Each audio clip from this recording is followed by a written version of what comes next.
Use the butter sock! Not the butter sock! Oh, yeah. Butter sock. Hey yo, what's poppin', low gangsters? Today I'm gonna be showing you how to make the world's deadliest weapon on the entire internet. Let's freaking get into it. Step 1. Get yourself a sock. Now I have this one here.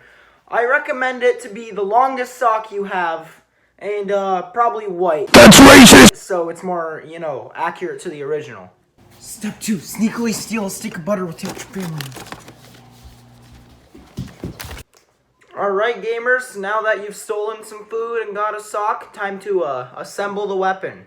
Now, it's fairly simple. All you have to do is get your stick of butter and get your sock, and then...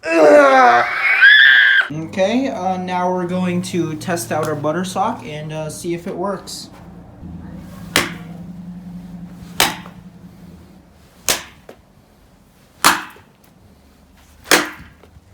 Yeah, all in all, I'd rate this a 10 out of 10 weapon. Wow, it's amazing. Who knew?